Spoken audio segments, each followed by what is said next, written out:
Today we will continue our exercise 6.3. Two most important questions of this exercise will be done today. That is question number 23 and 24. Right?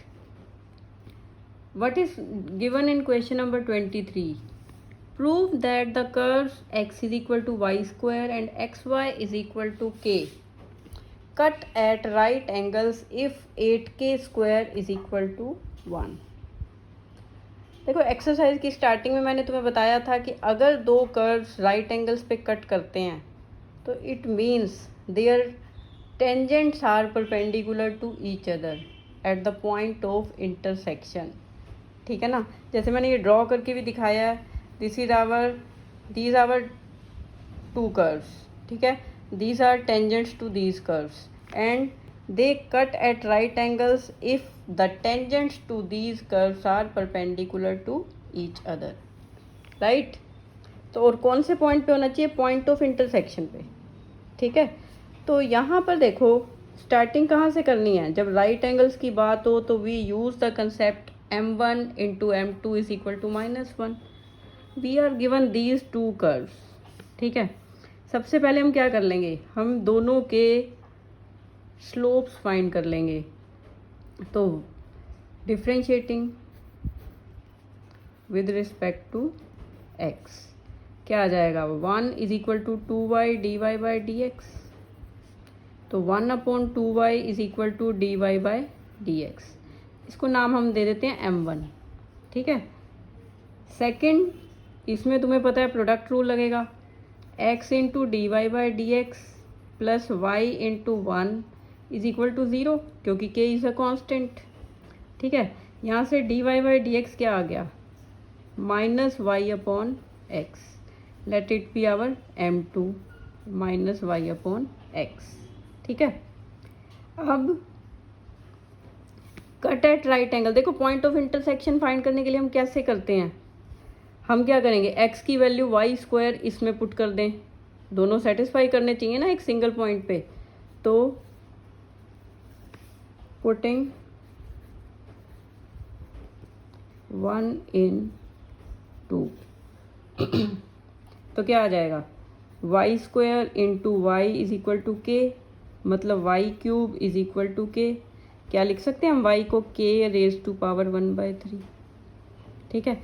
अब इसका x coordinate find करने के लिए put this value in 1. x is equal to y². k की value क्या है? 1/3. उसका square क्या हो जाएगा? k⁻²/3. ठीक है. तो पॉइंट ऑफ इंटरसेक्शन क्या आ गया?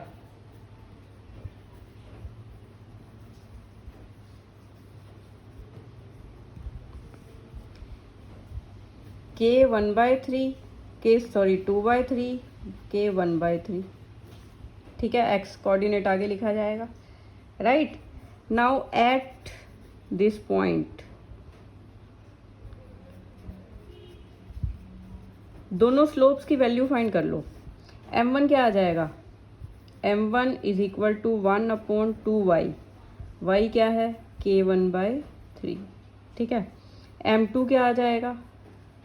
-y/x है वो, तो -k1/3 और x है k2/3. तो देखो ऊपर जाएगा तो क्या आ जाएगा, या इसको अपॉन में ले आएंगे तो -1/k1/3 आ जाएगा. 2/3 -1/3.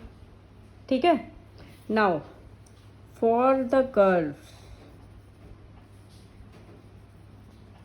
To be eight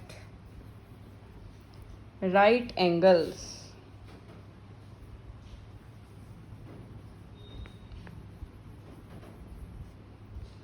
m1 into m2 should be equal to -1. ठीक है. m1 और m2 की वैल्यू पुट कर दो. 1/2k1/3 into -k1/3 is equal to -1. ठीक है. ये क्या आ गया? -1/2k⁻². देखो 1/3 प्लस 1/3 2/3 हो जाएगा इज इक्वल टू -1. तो माइनस से माइनस कैंसिल हो गया. ठीक है. तो यहाँ से हम क्या लिख सकते हैं?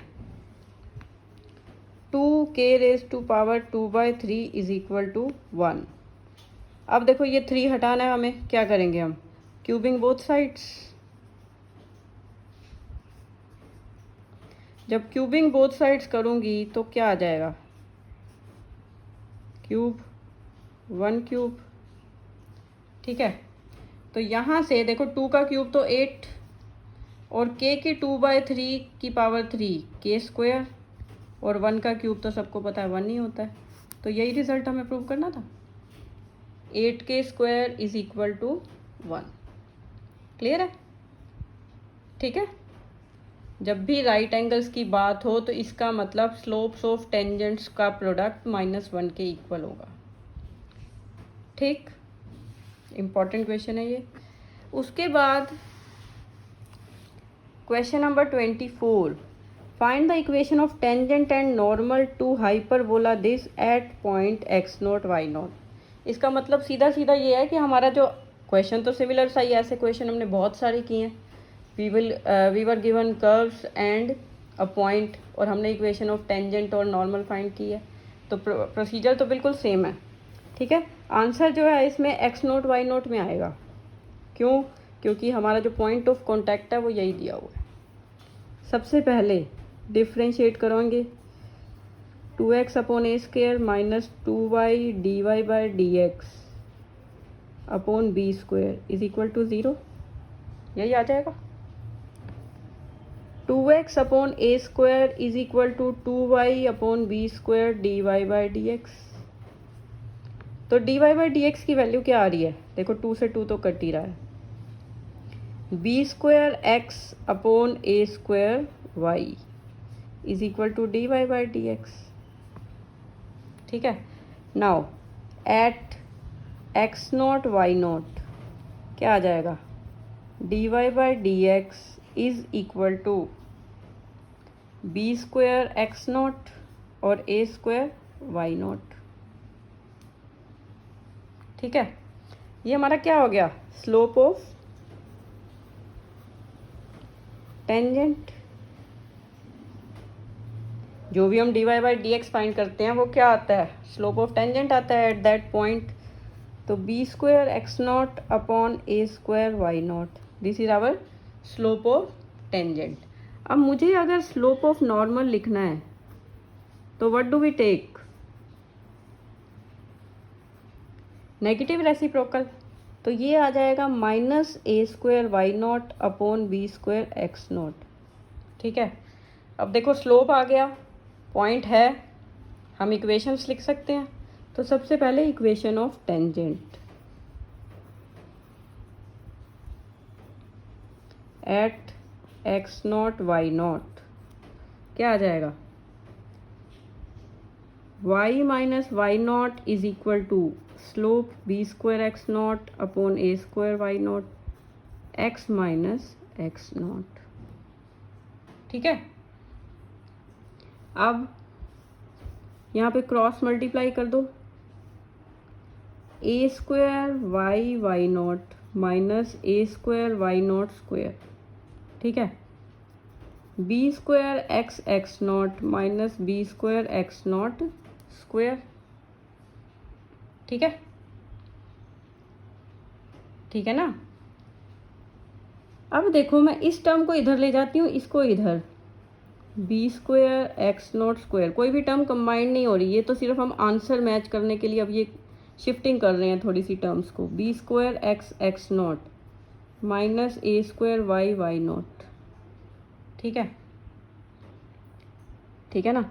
अब मैं क्या करूँगी, देखो पूरी इक्वेशन को a² b² से डिवाइड कर दूंगी, dividing both sides by a² b²।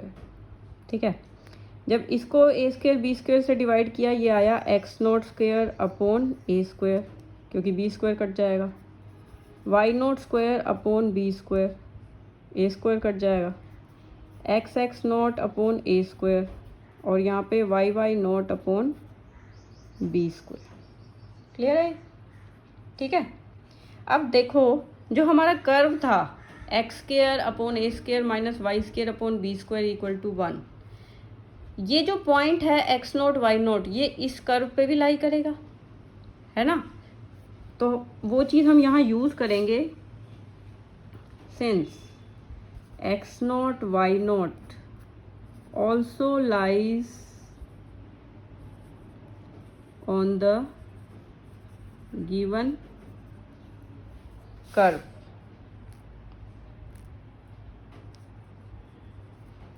तो इसका सीधा सीधा मतलब क्या है, x naught square upon a square minus y naught square upon b square is equal to 1। अब देखो यही चीज़ आई है हमारी लेफ्ट हैंड साइड पे, तो यूजिंग इन इक्वेशन 1,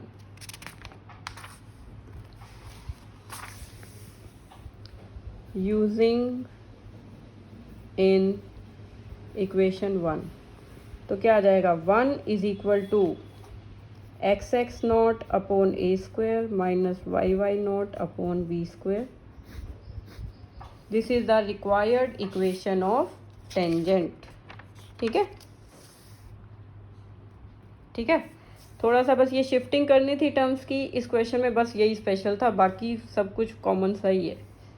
उसके बाद अब नॉर्मल की बारी आ गई। Equation of normal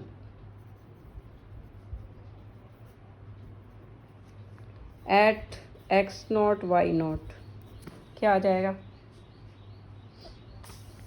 y minus y naught is equal to, इसका स्लोप क्या था,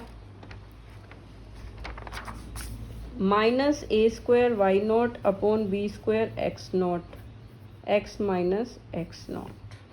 ठीक है, अगेन क्रॉस मल्टीप्लाई कर दो, b square x naught y minus b square x naught y naught minus a square x y naught plus a square x naught y naught. ठीक है, ठीक है ना। तो अब इसमें कैसे टर्म्स को तुम वो करोगे कंबाइन, देखो एक्स नोट वाई नोट वाली टर्म्स को एक साइड ले जा सकते हैं,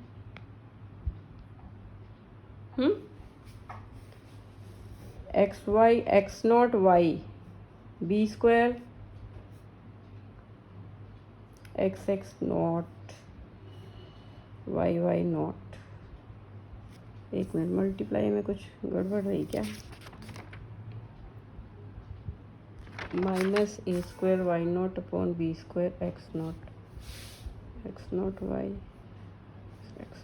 not minus a square x y naught plus a square x naught y not.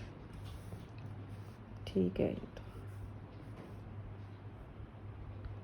तो b square x naught Y plus a square x y naught is equal to a square x naught y naught plus b square x naught y naught. ठीक है,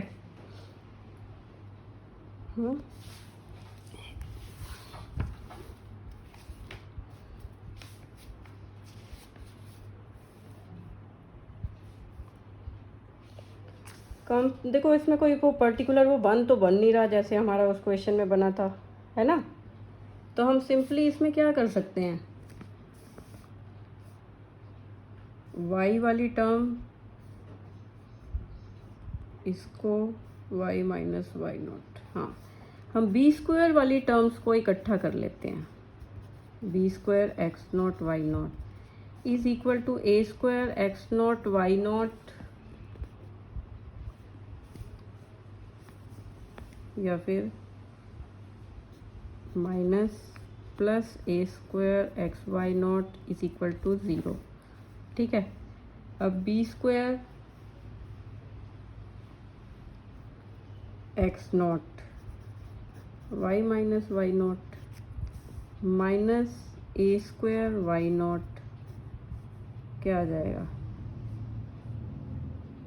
x naught minus x. ठीक है, is equal to 0। ये सिर्फ देखो हम answer लाने के लिए कर रहे हैं, बाकी हमारी जो इक्वेशन थी वो यहीं तक बन चुकी है, this one.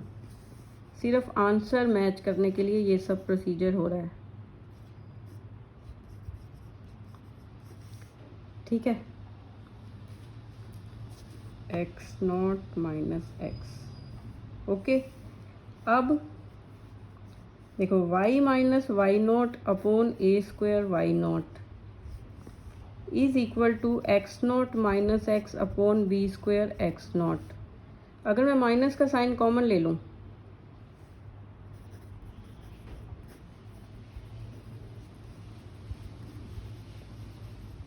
B square x not, तो और इधर ले आऊँ तो हमारा आंसर वही आ जाता है जो हमारे पीछे आंसर की में दिया हुआ है।